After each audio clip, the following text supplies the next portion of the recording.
Greetings, everyone. Yes, this is Patty at Cabin Fever Soaps and Essentials, and it's been a long time. But I thought we would um, talk about some herbs. This one is one of my favorites. You know me, I love all different kinds of herbs. Anyways, this is chamomile, and this was Wild Harvest. I want to show you. You see it out there everywhere. It grows in all different types of soils, and I will show pictures of that at the end of the video. Gotta quit saying the Anyways, this one I just picked today. Took a picture of it, and we are also going to talk about lavender. Yes. That's my lavender. I'm trying to think. Yes. Here's a few. I almost put them all up that are already dried. Chamomile flowers are expensive now, just like everything else. So, you know me. I like to go out there and forage for my own herbs. These are dried. I just left them on the stems. And yes, you can take them and just take off, the flowers if you want. That's what we're going to talk about. You can eat all of this. The only herbs that I share with you are ones that are edible and very, very safe and have a lot of medicinal properties to it. And we talk about the skin. And but this time, we're going to talk a little bit about both internal and topical. So these are smaller ones. Yes, you can get the ones all over the place that are, I think this is one I took out of ones that I just put in a pot. But see the difference? How big and beautiful that is. And compared to, well, let me see if I can get these in there. Compared to, can you see the little ones? Yes. So, save some money if you're not going to use them for decoration or whatever. Go out there and harvest them yourself. I got these in the jar. These are all dried, like these right here. And many of them I just used the flower, the bud, if you will. Then I said, no, I'm going to take, since they are very much smaller, but the same properties, put in the leaves too. Yes, you have to have a little bit more leaves, but it still has the same properties as the buds, the flowers. So, if you're going to wild harvest, why not? Just get a whole bunch of it and infuse them. And yes, we're going to talk about the lavender. I harvested that out of my lavender stash. Try to keep the bugs away on the patio, so that's why they're in there. But I infused the chamomile and the lavender, and this smells so good. It's in extra virgin olive oil. And I steeped it probably about 3 months. And no, you don't have to do that. You can warm it up and triple, like you've seen me do so many of them, but I forgot about that stash. And so then this is what I got. Smells so good. I can smell the lavender in there, and I can smell the chamomile. So, the properties of it, like I said, if you do wild harvest, then you want to get, all of it. Just use it all. You can eat it as fresh, put it in salads and all different kinds of stuff. But let's do some benefits of the ground apples, which, yes, that is what chamomile is. it's an old saying, ground apples. I guess because if you really, really smelt them, you took them. Yes. Yeah, you can smell the apple in there, believe it or not. Try it for yourself. And you can taste it. It's like has an appley taste. So it's not too bad. And then of course the greens, you can dry them, you can leave them whole, put some in your salads. Very, very good for you. It helps lower blood pressure. And these are all things that I share with you that have been in clinical trial. So they thought, oh, everybody just talks about chamomile this and chamomile that, so let's take it apart in a lab. And so they did. And all the properties that they have found in it. They were right. The old people, the old way, yes, they were right. Okay, so for internal ingesting, sedative, these are the clinical trials that they had done. What's really nice about, yes, you hear about how that it calms you down. It takes and hits the nervous system. So when you are anxious and overwhelmed and things like that, it targets those specific areas. And they put them side by side in one of the trials with a anti-anxiety medication prescriptions. And they were like, wow, cannot believe this. It works very well. It's not covering up or making you numb or whatever, and that's with the sleep aid. They have proved with the trials that it works very good because it relaxes the nerves, calms you down, hits those spots, and I'm not going to go into it too much or we'll be here all day. It is a natural form, for calming down. Than if you took a prescription form. What it does, yeah, it knocks you out, puts you to sleep, but it's more of, not phony, but you know what I mean. It just knocks you out. It's not doing anything for the nerves as something that is natural that will target it and then just start to relax you. But also, for calming down the nerves as a sedative is smelling it. So if you breathed in the aroma, if you had, chamomile essential oil and you put it in your infuser, yes, that's good. But these little babies, what I really, really love about it, as soon as you get them hot, steam, whether it be a bath product, which I am making bath bombs today with the lavender and chamomile. Once you get some warm water, hot water, it just aerates. The aroma will come out. It will, if you breathe it in, there you go. So you don't have to stand over or have it, through your house or whatever. Shut your door.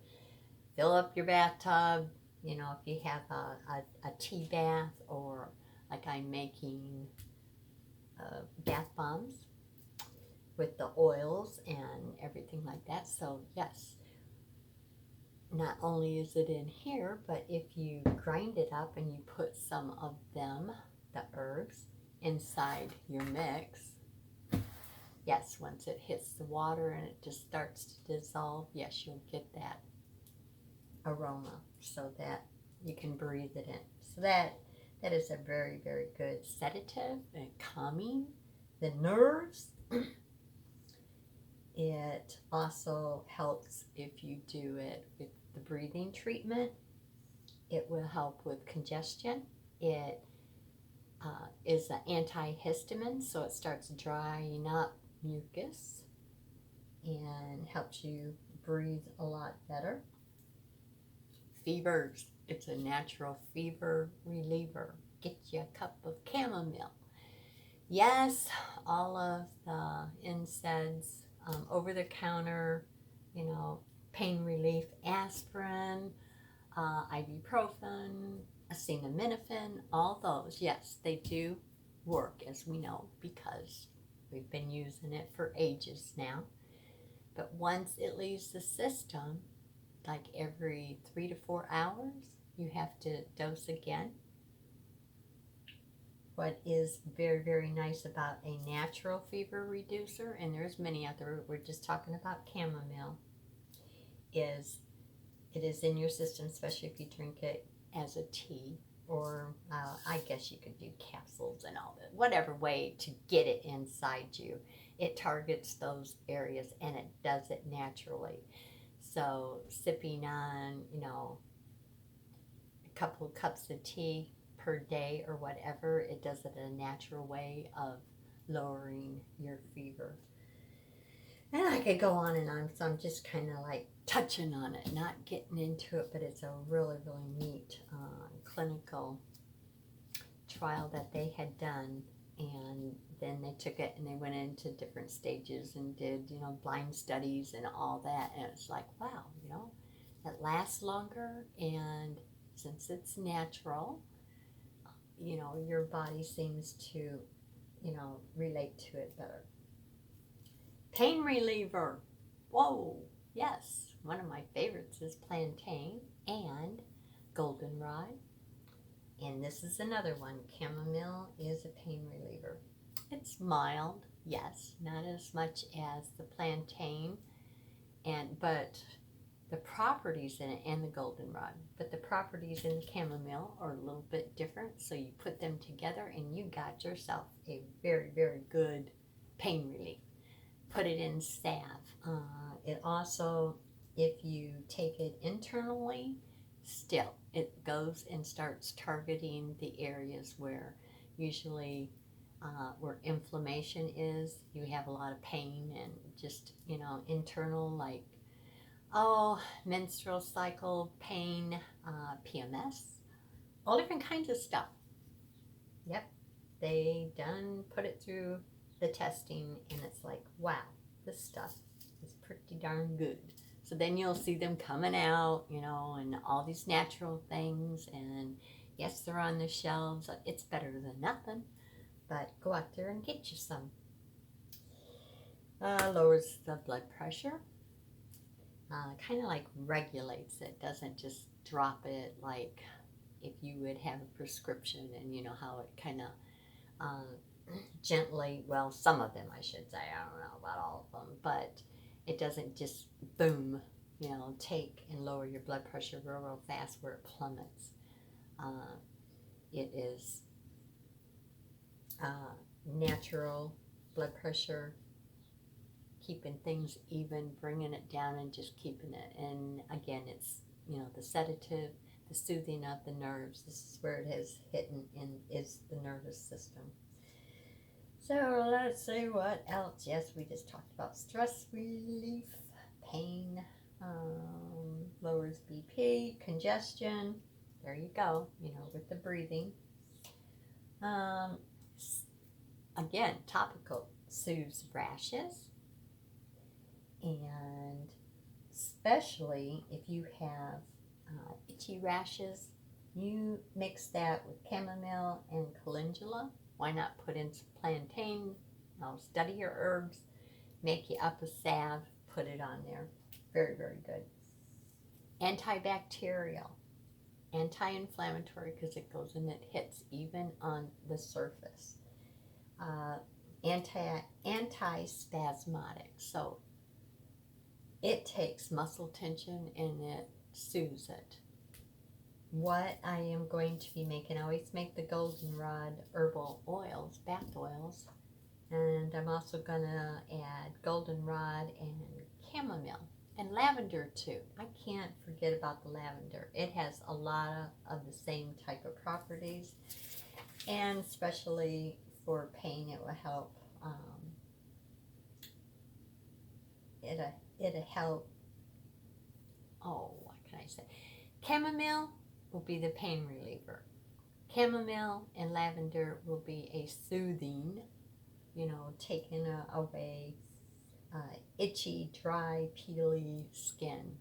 Helps with eczema because it's dry skin. Sunburn, that's like with the skin peeling and stuff. Lavender is very good, so put the two together, you know.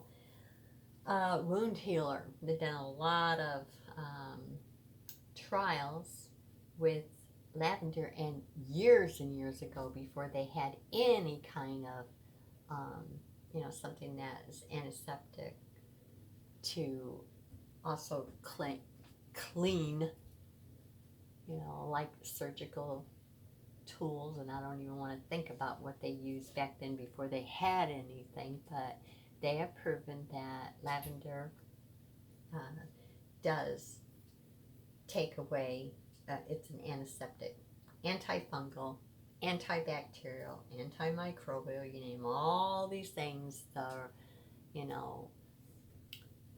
negative grams, and you can go on and on and on. But lavender is very, very good for that. Yes, that's what they used to clean things.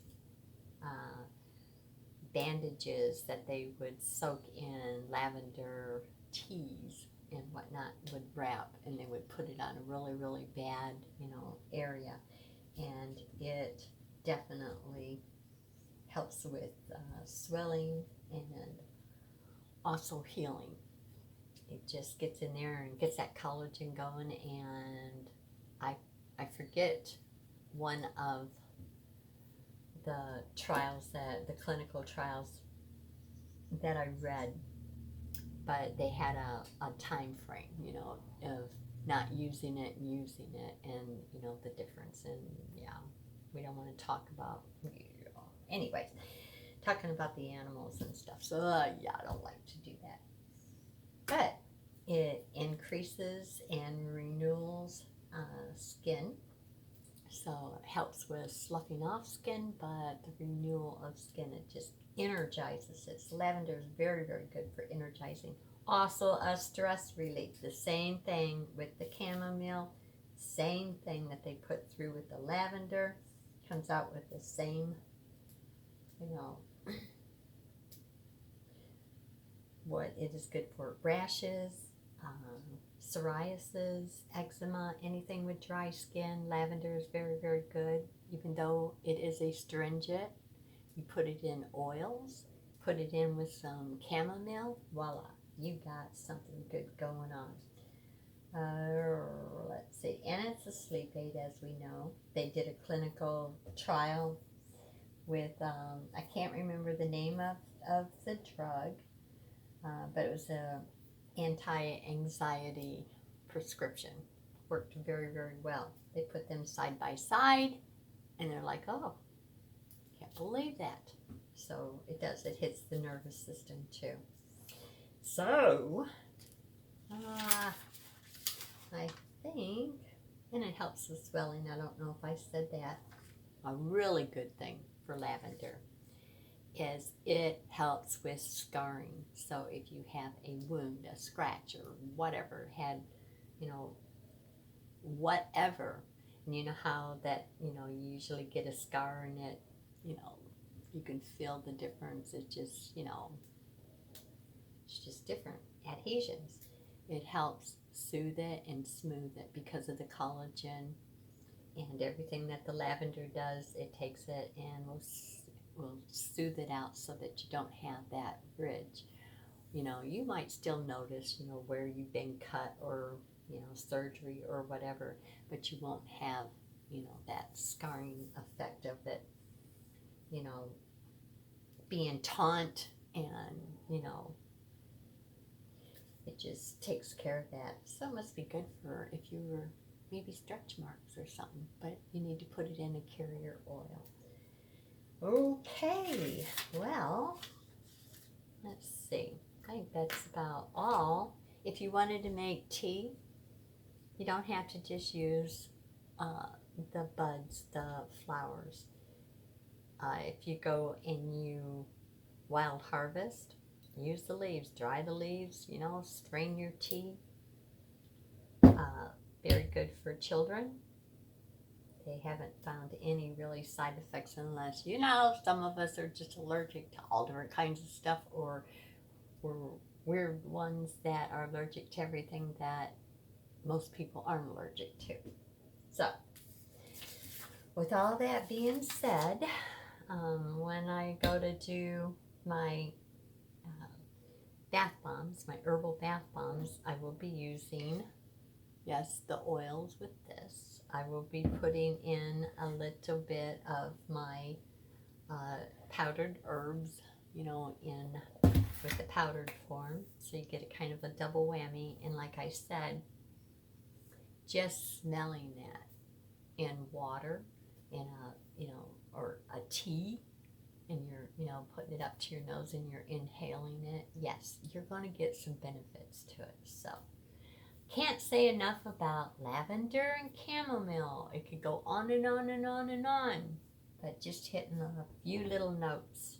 So if you're having problems with your skin being itchy or just dried or whatever, and you soak in a tub with either oils or a really neat bath bomb, get you a cup of chamomile, put some lavender buds in it, and steep it, and drink some hot tea while you're soaking with some honey. Yeah, maybe even a little bit of lemon balm or something. Lemon balm is also a good, anxiety reducing herb. So that's enough of that yakking, isn't it? All right. Well, then I'll let you go, and we'll put on some funky music, and I'll just show you making bath bombs with this. All right. I hope y'all stay out of trouble and everyone's doing fine. And thanks for popping in. I'm sorry it took so long, but we will get more things going. I'll be making more things with the chamomile and the lavender and some other herbs, making some natural, bath stuff. Okay, love ya.